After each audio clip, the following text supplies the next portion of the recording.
अस्सलाम वालेकुम friends, welcome to the learning platform.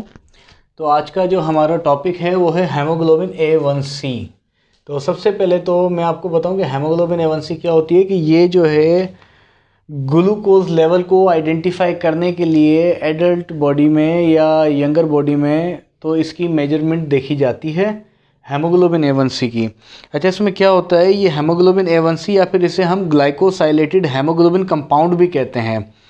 ये क्या कब प्रोड्यूस होती है, जब ग्लूकोज लेवल जो है, जो ग्लूकोज का एक मॉलिक्यूल होता है वो जाकर रिएक्ट करता है अमाइनो ग्रुप के साथ हेमोग्लोबिन मॉलिक्यूल के और एक कीटोन अमाइन बनाता है। और फिर क्या होता है कि जो ग्लूकोज मॉलिक्यूल होता है वो जाकर अटैच हो जाता है एक या फिर दोनों एंड टर्मिनल वेलिन जो होते हैं अमाइनो एसिड के, जो वेलिन अमाइनो एसिड है और बीटा पॉलीपेप्टाइड चेन के साथ वहाँ जाकर एक नॉर्मल मेन की जो हेमोग्लोबिन होती है उसके साथ अटैच हो जाता है। उस सूरत में क्या होता है कि जो हेमोग्लोबिन लेवल, जो HbA1c लेवल होता है, हेमोग्लोबिन A1C लेवल जो है वो इंक्रीज़ हो जाता है। तो मैं आपको बताता हूँ कि वो किस तरीके से और कहाँ पर अटैच होता है। सपोज़ कर लें कि आपके पास ये एक पूरा का पूरा जो है ये एक हेमोग्लोबिन मॉलिक्यूल है। अब इस हेमोग्लोबिन मॉलिक्यूल के अंदर दो चेन जो हैं, ये जो ब्लू कलर में आपको दिख रही हैं, ये अल्फ़ा चेन है जो आपस में आइडेंटिकल हैं ग्लोबिन की, और ये दो ग्लोबिन की बीटा चेन है जो आपस में आइडेंटिकल हैं। अब इनके ऊपर क्या होता है कि एक वेलिन मॉलिक्यूल, ग्लूकोज का मॉलिक्यूल इस वेलिन के एंड टर्मिनल के ऊपर जाकर बाइंड हो जाएगा। ठीक है, अब वो इरिवर्सिबली जब बाइंड होता है तो उससे क्या होता है कि एक हेमोग्लोबिन को हेमोग्लोबिन A1C में कन्वर्ट कर देता है। मीन्स दैट कि हेमोग्लोबिन के अंदर जो शुगर, जो RBC के अंदर जो शुगर की जो मात्रा होती है, जो क्वांटिटी होती है, उसे बढ़ा देता है। अब उससे क्या होता है कि जितना ग्लूकोज लेवल इंक्रीज होगा उतनी ही हेमोग्लोबिन A1C भी इंक्रीज होगी। Means that higher glucose level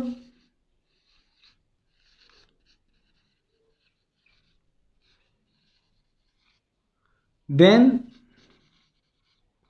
higher HbA1c।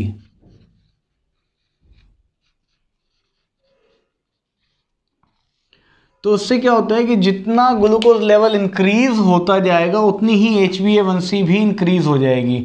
मैंने क्या कहा कि हेमोग्लोबिन के कंपाउंड के ऊपर वेलिन अमाइनो एसिड के साथ ग्लूकोज का एक मॉलिक्यूल जाकर बाइंड हो जाता है, जो इस हेमोग्लोबिन को किस फॉर्म के अंदर ले आता है, कीटोन अमाइन के अंदर, जिससे फिर इसका क्या नाम पड़ जाता है, हेमोग्लोबिन A1C। इस टेस्ट को परफॉर्म भी किया जाता है मेजरमेंट करने के लिए ग्लूकोज लेवल के इंडिविजुअल्स की, या फिर to confirm that the patient is a diabetic or not, कि पेशेंट आया कि वो क्या वाकई ही डायबिटिक है या नहीं है। तो इसी बिना के ऊपर इसकी मेजरमेंट करवाई जाती है। ये इसकी मेजरमेंट की वजह क्या होती है कि यही चीज़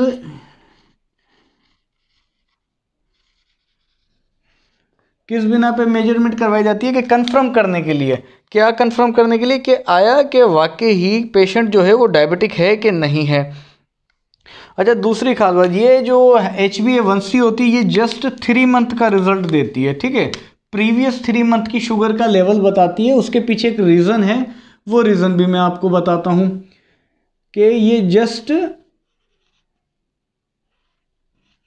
3 मंथ प्रीवियस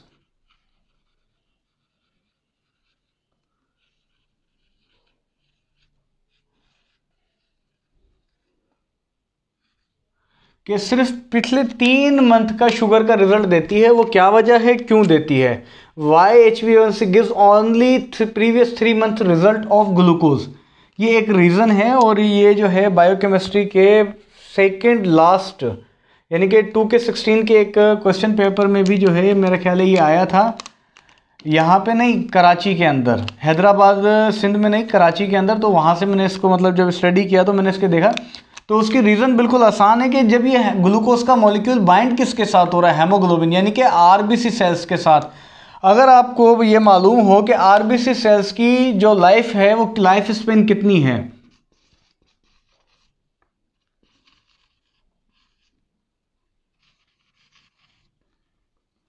120 दिन, 120 डेज RBC की लाइफ स्पेन टाइम है। यानी कि आरबीसी की जो ज़िंदगी है वो सिर्फ 120 दिन की होती है, उसके बाद फिर नए आरबीसी जनरेट होते हैं। तो अब ये जो मॉलिक्यूल इसके साथ बाइंड है, जब 120 दिन पूरे हो जाएंगे तो फिर अब जो नया मॉलिक्यूल बनेगा, नया जो हेमोग्लोबिन का मॉलिक्यूल आएगा, उसके साथ एक नया ग्लूकोज का मॉलिक्यूल जो है जाकर ज्वाइंट होगा। ठीक है, तो मीन्स के फिर वो मॉलिक्यूल जो होगा वो फिर दोबारा 3 महीने का रिजल्ट देगा। इसी वजह से कि HbA1c हमें जस्ट 3 मंथ प्रीवियस शुगर का रिजल्ट देती है, एक यही वजह है। और अगर लेबॉर्ट्रीज के हिसाब से बात की जाए, जो मेडिकल लेबॉर्ट्री फील्ड है, तो उसके अंदर ये चीज़ को ये बिल्कुल हाईलाइट किया गया है कि HbA1c आपने जो है साल में 4 बार चेक करवानी है, इनकेस अगर आप डायबिटिक हैं या नहीं हैं, क्योंकि आपको हर 3 महीने के वक्फे से अपनी HbA1c को रिपीट करवाना चाहिए, ताकि आपको एक चीज़ की कंफर्मेशन मिलती रहे कि आया कि आपको जो है वो शुगर लेवल किस लेवल के ऊपर है। उसके अलावा शुगर लेवल को देखने के लिए और दूसरे भी टेस्ट हैं, उस पर भी हम डिस्कस करेंगे। पर अभी हम देखते हैं कि इसकी लिमिटेशंस क्या हैं, मीन्स कि किस सूरत के अंदर इसके हमें फॉल्स रिजल्ट मिल सकते हैं, लिमिटेशंस या फॉल्स रिजल्ट।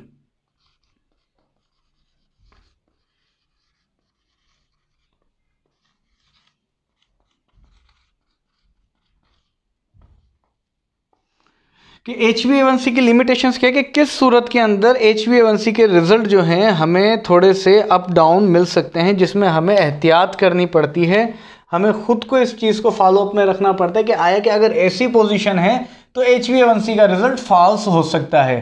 ठीक है, तो उसके अंदर अक्सर क्या होता है कि एक पेशेंट डायबिटिक होता है, पर उस कंडीशन में जब वो इन लिमिटेशंस की लेवल में जब आता है, उसका HbA1c लेवल गिर जाता है, तो वो समझता है क्या कि मेरा HbA1c नॉर्मल हो गया है। तो वो कौन सी लिमिटेशन है वो भी मैं आपको बताता हूं।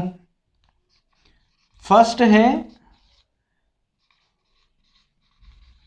Abnormal red cells tumour, sorry red cells turnover.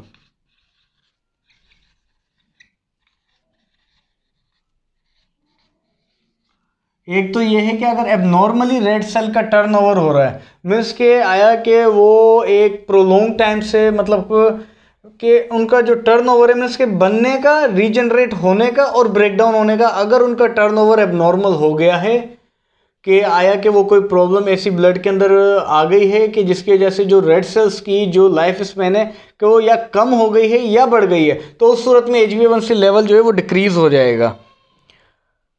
दूसरा क्या है कि हेमोग्लोबिन का एबनॉर्मल होना, मीन्स कि आया कि हेमोग्लोबिन जो है एबनॉर्मल फॉर्म में आ गया। किस तरीके से कि हेमोग्लोबिन लेवल जो है वो फॉर एग्जांपल एक नॉर्मल पेशेंट का 7 ग्राम के ऊपर आ गया है, उस सूरत में क्या होगा कि हेमोग्लोबिन लेवल जो है वो फिर डिक्रीज हो जाएगा। क्यों? क्योंकि उसकी जो ब्लड की जो मात्रा है, जो क्वांटिटी है, जो उसकी बॉडी को रिक्वायर्ड है ब्लड की क्वांटिटी, वो उससे बहुत नीचे आ गई है। तो उस सूरत में क्या होगा कि जो HbA1c जब मेजरमेंट करते हैं तो इसके अंदर प्रॉपर रिजल्ट नहीं आता। तो सेकंड वजह क्या है, एबनॉर्मल हेमोग्लोबिन।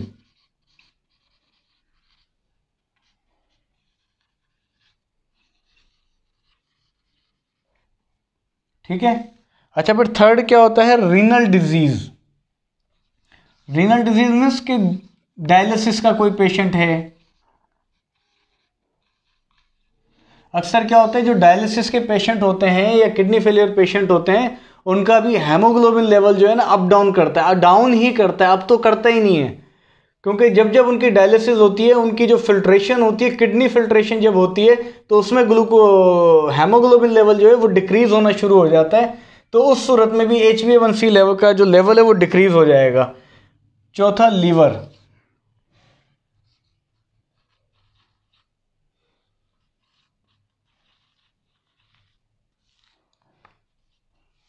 और पांचवा है प्रेगनेंसी वुमेन, प्रेग्नेंट वुमेन या प्रेगनेंसी। ये वो 5 लिमिटेशंस हैं जिसमें HbA1c करवाना बिल्कुल समझें कि इसका कोई मकसद नहीं होता। फिर अगर इस तरीके की 5 प्रॉब्लम एक पेशेंट के साथ हैं, अगर ये 5 प्रॉब्लम हैं, ये 5 लिमिटेशंस बताई गई हैं कि जिस सूरत के अंदर HbA1c लेवल जो है वो 0.5 अप्रोक्सीमेटली 0.5% तक लेस हो जाता है। ठीक है, अप्रोक्सीमेटली 0.5% तक गिर जाता है इन लिमिटेशंस के अंदर। क्यों गिर जाता है, वजह यह है कि जब हेमोग्लोबिन का ही टर्नओवर ख़राब हो जाएगा, आरबीसी सेल्स का टर्नओवर ख़राब हो जाएगा, अगर वो अपनी एक नॉर्मल जो उनकी लाइफ है 120 डेज, अगर वो उससे हटकर चलेंगे तो HbA1c ऑटोमेटिकली उसकी बहुत डाउन की तरफ चली जाएगी। और प्रेगनेंसी में तो खास करके ये पॉसिबिलिटीज़ होती हैं, क्योंकि जो इसमें क्या होता है, मोस्टली वुमेंस की हेमोग्लोबिन का इशू रहता है। अच्छा ठीक है, उसमें क्या होता है फिर इसके अंदर इस कंडीशन में कंफर्मेशन के लिए जो एक डॉक्टर टेस्ट परफॉर्म करवाते हैं वो क्या होता है, OGTT, that means oral glucose tolerance test, जिसे ग्लूकोज चैलेंज टेस्ट भी कहा जाता है। तो इसके अंदर जो है फिर प्रेगनेंसी में मोस्टली ये टेस्ट करवाया जाता है, जिसके अंदर जो है कंफर्मेशन की जाती है कि आया कि इनका पेशेंट का जो ग्लूकोज लेवल है वो हायर है या नहीं, क्योंकि HbA1c का इस कंडीशन में कोई काम नहीं है। वो हमेशा जो है रिज़ल्ट को मतलब कि 90% पॉसिबिलिटीज़ ये होती हैं कि रिज़ल्ट को वो ख़राब करने के चांसेस रखती हैं। चलिए अब देखते हैं कौन से ऐसे टेस्ट हैं जो ग्लूकोज की मेजरमेंट के लिए करवाए जाते हैं।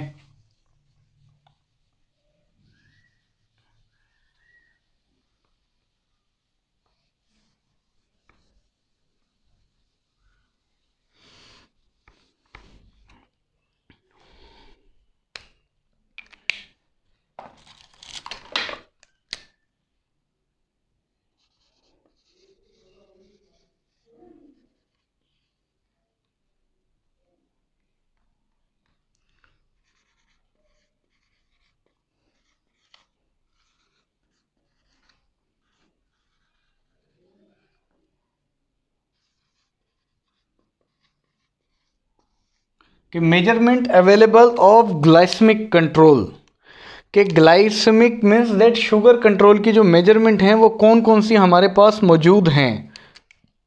ठीक है, उसके अंदर हमारे पास सबसे पहली मेजरमेंट जो आ जाती है वो आ जाती है fasting plasma glucose.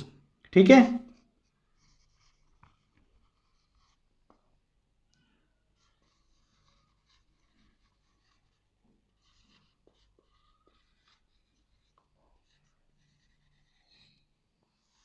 Fasting plasma glucose level, इसमें क्या होता है कि ये भी जो है डायबिटिक पेशेंट की डायग्नोस के लिए जो है ये टेस्ट परफॉर्म करवाया जाता है। लाजमी नहीं जो डायबिटिक है, लेकिन उसकी डायबिटीज़ को डायग्नोस करने के लिए ये टेस्ट करवाया जाता है। अगर इन केस इसका लेवल इंक्रीज़ होता है तो उसमें क्या होता है कि अब एक जो रैंडम ग्लूकोज लेवल जो होता है, रैंडम ब्लड शुगर लेवल, वो कितना नॉर्मल होता है,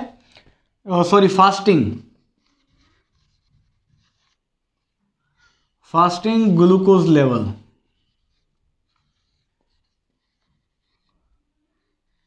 अब फास्टिंग ग्लूकोज लेवल की रेंज क्या है नॉर्मली, के 70 to 110 मिलीग्राम पर डेसीलीटर।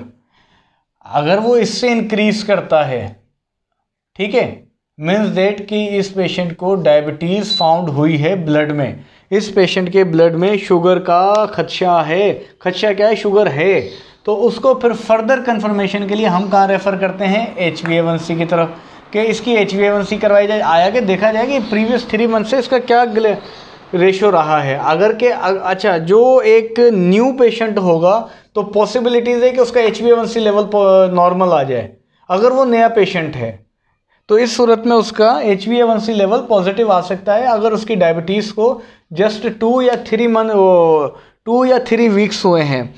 दूसरा जो मैंने आपको बताया था OGTT, ओरल ग्लूकोज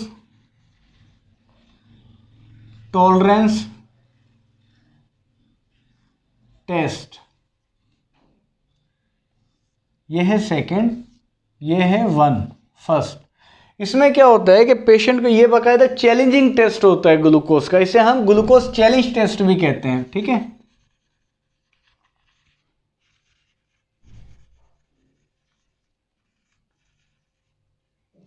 इसे ग्लूकोज चैलेंज टेस्ट भी कहा जाता है। अच्छा, वो कहने की वजह क्या होती है कि इसमें पेशेंट को बाकायदा 75 ग्राम, इसमें क्या करते हैं पेशेंट को, वैसे तो मुख्तलिफ तरीके से, मतलब कि इसके 4 सैंपल लिए जाते हैं पेशेंट के 1 डे के अंदर। ठीक है, उसमें क्या चैलेंज टेस्ट क्यों कहते हैं कि इसमें पेशेंट को 75 ग्राम ग्लूकोज दिया जाता है पहले। 75 ग्राम उसको ग्लूकोज पिलाया जाता है वाटर में डिसॉल्व करके। फिर उसके बाद उसका तकरीबन आधी घंटे के बाद या कोई आधी घंटे के मतलब बाद जो है कि उसका थोड़ा ग्लूकोज लेवल उसकी बॉडी के अंदर जो है वो डाइजेस्ट हो, उसके बाद फिर उसका एक सैंपल लिया जाता है ये चीज़ को कंफर्म करने के लिए कि जो ग्लूकोज चैलेंज टेस्ट है, मतलब कि उसकी बॉडी चैलेंज करती है इस ग्लूकोज के लेवल को जो उसको दिया गया है, कि जितना उसको ग्लूकोज दिया गया है पानी के साथ मिक्स करके, क्या उसकी बॉडी इस चैलेंज को कबूल करती है। अगर वो कबूल करती है तो मीन्स डेट कि ये जो टेस्ट है नॉर्मल आएगा। इन केस अगर वो उसकी बॉडी इस चैलेंज को एक्सेप्ट नहीं करती तो ये टेस्ट क्या होगा, हायर हो जाएगा, इसका लेवल इंक्रीज हो जाएगा। और जब लेवल इंक्रीज हो जाएगा मीन्स डेट कि उसके इंसुलिन हार्मोन की सीक्रेशन कम हो गई है, उसके बीटा सेल्स जो हैं वो इंसुलिन हार्मोन की सीक्रेशन को कम करके बैठे हैं, जिसकी वजह से इसकी जो है ग्लूकोज की जो ब्रेकडाउन है, ग्लूकोनियोजेनेसिस उसकी बॉडी में नहीं हो पा रही और वो एक एनर्जी फॉर्म में कन्वर्ट नहीं हो रहा है। थर्ड फिर हम कहते हैं कि HbA1c, जिसकी मैंने आपसे बात की, ये 3 मंथ का जो है शुगर का एक एवरेज देती है परसेंट की फॉर्म में HbA1c। इसका भी सिंपल ब्लड सैंपल से ही टेस्ट होता है। उसके अंदर क्या किया जाता है, ये जस्ट 3 मंथ का रिजल्ट देती है, ये करंट रिजल्ट देती हैं कि अभी की क्या पोजीशन है। फिर हमारे पास आ जाती है पोस्ट पेरेंडल ग्लूकोज लेवल। ठीक,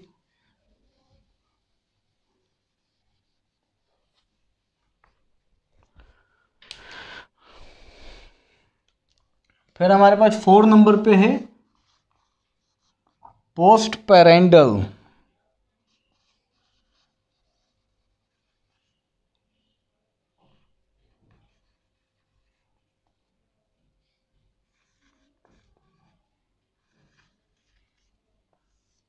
अच्छा, इसमें क्या होता है पोस्ट पेरेंडल ग्लूकोज के अंदर कि ग्लूकोज का जो लेवल चेक किया जाता है खाने के फौरी बाद।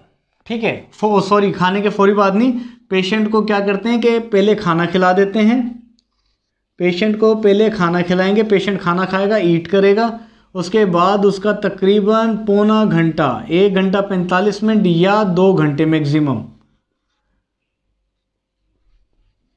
उस पेशेंट को क्या करेंगे, छोड़ देंगे कि अब वो अपनी नॉर्मल एक्टिविटी करे। लेकिन इस दौरान कोई ऐसी चीज़ ना खाए जो एक कार्बोहाइड्रेटेड फॉर्म के अंदर हो या एक ऐसी फॉर्म के अंदर हो जो उसकी बॉडी के ग्लूकोज लेवल को ओवर करे। मीन्स के खाना खा लिया उसने पेशेंट ने, अब वो पौने 2 घंटे या 2 घंटे तक नॉर्मल एक्टिविटी करे, उसके बाद उसका ब्लड सैंपल लिया जाएगा।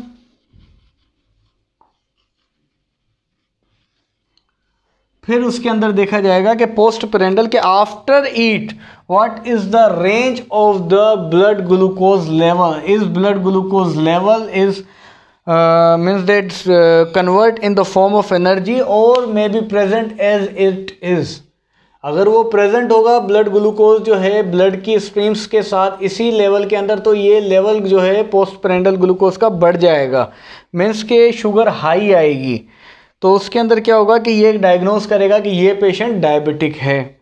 फिर लास्ट जो होता है फिर होती है रैंडम ग्लूकोज लेवल। उसके अंदर जो है किसी भी किस्म का मीन्स कि ये वाजिब नहीं है या ये शर्त नहीं है कि अब वो किसी भी टाइम करवा लेता है पेशेंट मीन्स। अच्छा, उसका जो रिजल्ट होता है वो फिर डेफिनेट नहीं होता है, रैंडम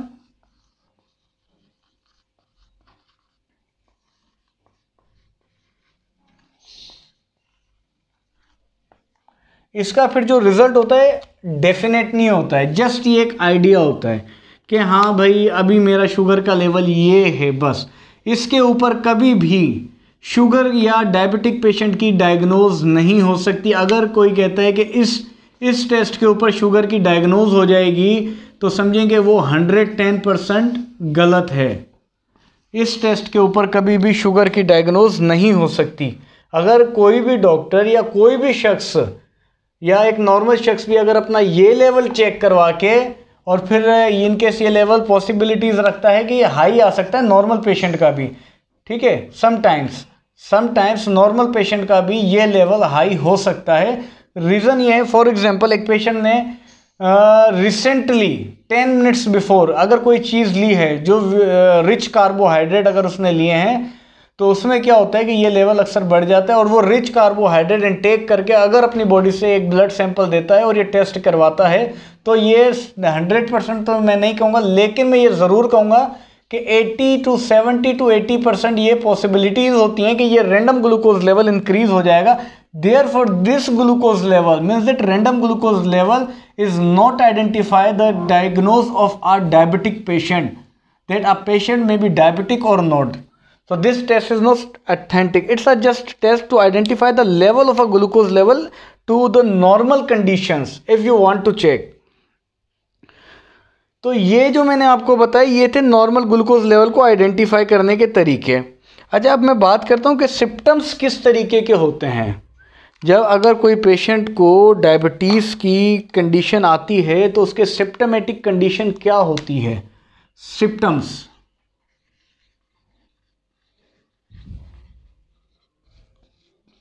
सिम्टम्स क्या आएंगे उसके, क्या उसके सिम्टम्स पॉजिटिव होंगे, नेगेटिव होंगे, क्या मतलब क्या कंडीशन होगी, क्या पाँव जलेंगे, सर जलेगा। इस कंडीशन में क्या होता है, अगर कोई पेशेंट सिम्टमेटिक डायबिटिक में आता है तो उसको सबसे पहले क्या होता है, फर्स्ट के थर्स्ट, उसको प्यास रहेगी, मीन्स के गले का खुश्क होना और गले के अंदर खुश्की का महसूस होना और अनएक्सपेक्टेड वेट का लॉस होना, यानी कि बेवजह का वजन का गिरना।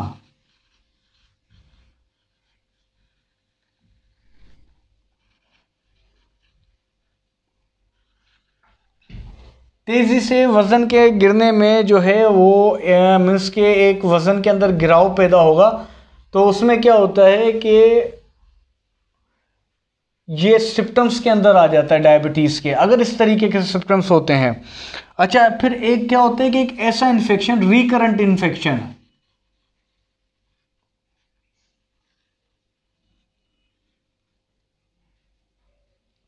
और उसके अलावा ब्लरिंग विजन।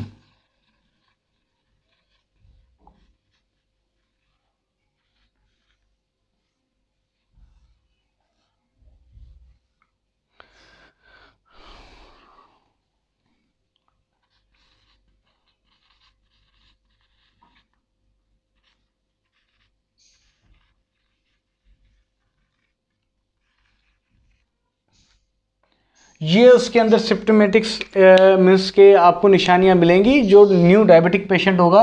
फर्स्ट क्या कि उसको प्यास, यानी कि गले का खुश्क, अनएक्सपेक्टेड वेट लॉस, मीन्स के ऐसा इस तरीके से वेट का लॉस होना एकदम के, मीन्स के अक्सर क्या होता है कि ऐसे बहुत से डायबिटिक पेशेंट्स मैंने भी मतलब जो है अपनी लाइफ में देखे हैं कि बिल्कुल नॉर्मल होते हैं, अच्छा खासा वेट होता है, लेकिन जब उनका वेट तेज़ी से गिरता है तो जब उनकी मीन्स के, एक तो हमारे दोस्त भी थे बड़े प्यारे जिनको शुगर हो गई है, खैर।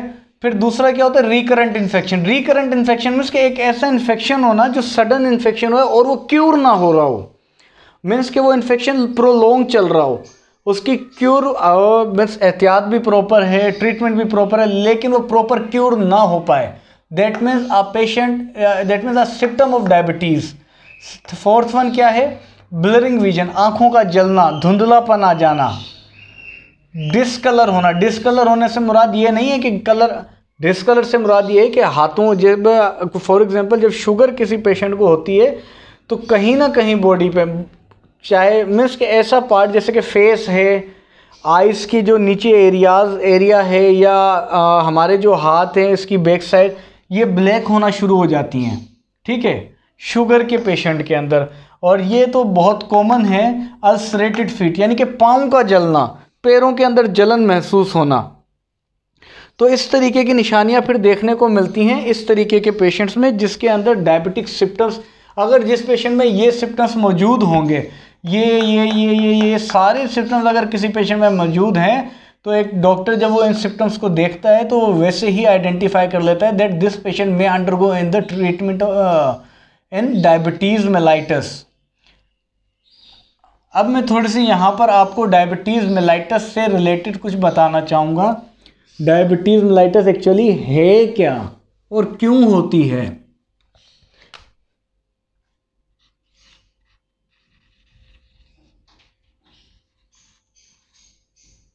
दो टाइप हैं, वन दिस में be found in the child young age, may be before after the birth, कि ये जो टाइप 1 आपको मिलेगी ना, ये मिलेगी बच्चों में यंग एज के अंदर, या वो बच्चा जो पैदा हुआ है अभी उसके अंदर ये टाइप 1 मिलेगी। और जब ये टाइप किसी पेशेंट के अंदर आ जाती है तो मीन्स दैट कि इसके ऊपर किसी किस्म की मेडिकेशंस करना फजूल हैं, क्योंकि इसके बीटा सेल्स कंप्लीटली डिस्ट्रॉयड हैं। इसके जो इंसुलिन सिक्रेशन हार्मोनल सेल्स हैं, जो पैंक्रियाटिक बीटा सेल्स हैं, जिसे आइसोलेट सेल भी कहा जाता है, बीटा सेल, ठीक है, या पैंक्रियाटिक आइसोलेट सेल,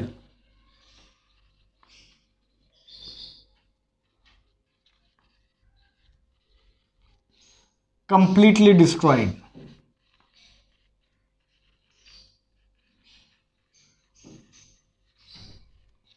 इस तरीके के पेशेंट को जिसमें टाइप 1 होती है, उसको फौरी जो है ना, डॉक्टर का क्या रिकमेंडेशन होती है कि इसे इंसुलिन स्टार्ट करा दी जाए, क्योंकि इसकी बॉडी में कोई गुंजाइश है ही नहीं कि इंसुलिन बने, ना बीटा सेल है, ना मीन्स कि ये सेल डिस्ट्रॉयड हैं, पैंक्रियाटिक आइसोलेट सेल ये डिस्ट्रॉयड हैं।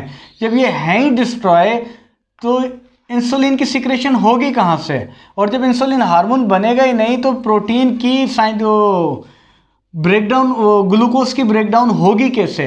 तो ब्रेकडाउन, जब ग्लूकोज की ब्रेकडाउन होगी नहीं तो पेशेंट का ग्लूकोज लेवल में भी पॉसिबिलिटीज इंक्रीज टू 800 मिलीग्राम पर डेसीलीटर। ऐसे पेशेंट भी हमने देखे हैं, बच्चे जिनका ग्लूकोज लेवल 800 तक चला गया है, तो उनको फौरी मेडिकेशन क्या दी गई है? इंसुलिन। टाइप 1 की फौरन मेडिकेशन क्या है? इंसुलिन, कि इन्हें फौरन जो है बिना किसी वेट के इंसुलिन स्टार्ट करा दी जाए। अच्छा, जब टाइप 2 होती है, ये जाकर होती है मिडिल एज में। मिडिल एज से मुराद के ओल्ड एज में होती है, 30+ पेशेंट्स जो होते हैं, 30+ एज के पेशेंट उनमें होती है। तो इनमें क्या होता है? मीन्स दैट कि beta cells are not completely destroyed और not destroyed from the birth या आफ्टर द बर्थ।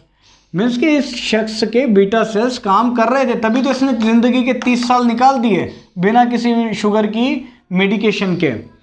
तो इसमें क्या होता है कि जो बीटा सेल्स होते हैं, जो इंसुलिन सिक्रेशन हार्मोन जो सेल्स होते हैं, जो इंसुलिन को सिक्रेट कर रहे होते हैं, वो क्या करते हैं कि वो फिर भी कम या ज़्यादा अपना जोर लगा रहे होते हैं। ऐसा थोड़ी है कि इस टाइप के अंदर इंसुलिन बनना बिल्कुल ही बंद हो जाती है। नहीं नहीं नहीं नहीं, ये बिल्कुल गलत है। इंसुलिन बनना बिल्कुल बंद नहीं होती, बन रही होती है, तभी तो उस पेशेंट का ग्लूकोज लेवल 200, 300, 400 और फिर नीचे भी आ जाता है टेबलेट वगैरह की फॉर्म के ऊपर चलने के ऊपर। तो इंसुलिन बन रही होती है, पर उस क्वांटिटी में नहीं बन रही होती जिस क्वांटिटी में वो शख्स ग्लूकोज इनटेक कर रहा है, या उसकी बॉडी जो है, जो मीन्स के जो वो कार्बोहाइड्रेट, जो ग्लूकोज वो इनटेक कर रहा है, उस कार्बोहाइड्रेट को, उस ग्लूकोज को ब्रेक डाउन करने के लिए जो इंसुलिन की क्वांटिटी रिक्वायर्ड है, जो क्वांटिटी रिक्वायर्ड है,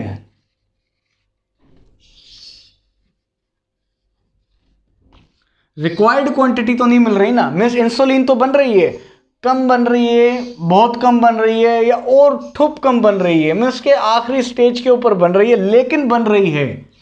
ऐसा नहीं है कि नहीं बन रही, बनती है। तभी तो इसको टाइप 2 के अंदर, इसको टाइप 2 देने का मकसद क्या है कि यही चीज़ डिफाइन की गई है कि इंसुलिन की सिक्रेशन हो रही होती है, बंद नहीं होती। इसके अंदर इंसुलिन की सिक्रेशन होती है तो क्या, लेकिन एक लेवल ऐसा भी आ जाता है जब क्या होता है कि इंसुलिन की सिक्रेशन बिल्कुल ऐसी हो जाती है कि ना होने के बराबर। फिर डॉक्टर इस पेशेंट को क्या रिकमेंड करते हैं? Kindly use insulin. लेकिन हमारे जो डायबिटीज़ के जो डॉक्टर्स हैं वो एक्चुअली क्या बताते हैं इस डायबिटीज़ से रिलेटेड? तो क्या होता है कि ये डायबिटीज़ 2 डॉक्टर्स क्या रिकमेंड करते हैं? जब टाइप 2 की डायबिटीज़ होती है तो अक्सर ये बताया जाता है कि इसकी मिसाल ऐसे दी गई है, मेडिसिन्स और इंसुलिन का डिफरेंस ये बताया गया है कि मिसाल ये है कि फॉर एग्जांपल एक रूम के अंदर जब हम झाड़ू देकर कचरे को टेबलों के नीचे या सोफ़े के नीचे कर दें, तो इसी तरीके से जो टैबलेट फॉर्म होती है डायबिटीज़ के अंदर, वो क्या करती है कि आपका जो ग्लूकोज लेवल है वो आपके टिश्यूज़ के अंदर ही स्टोर करती रहती है, मुख्तलिफ टिश्यूज़ के अंदर, आपके ब्लड स्ट्रीम के अंदर से साइड कर टिश्यूज़ में स्टोर करती है। और जब किसी पेशेंट को किसी भी किस्म का इन्फेक्शन हो जाता है तो उसका इन्फेक्शन क्यूर होने में एक प्रोलॉन्ग टाइम ले लेता है। तो इसी बिहाफ के ऊपर इंसुलिन का जो इस्तेमाल है वो डॉक्टर ज़्यादा प्रेफर करते हैं, क्योंकि इंसुलिन क्या करती है, वो आपके ग्लूकोज लेवल को आपके यूरिन के ज़रिए मुकम्मल एक्सक्रिएट कर देती है, जिसकी बिना के ऊपर जो ग्लूकोज की जो एक्सेसिव अमाउंट होती है आपके ब्लड स्ट्रीम से, वो ना तो आपके ब्लड स्ट्रीम में रह पाती है और ना ही आपके टिश्यूज़ में रह पाती है। तो आज की वीडियो के लिए बस इतना ही। काइंडली जो है हमारे, अगर वीडियो आपको अच्छी लगे तो सब्सक्राइब भी लाजमी कीजिएगा और शेयर भी कीजिएगा।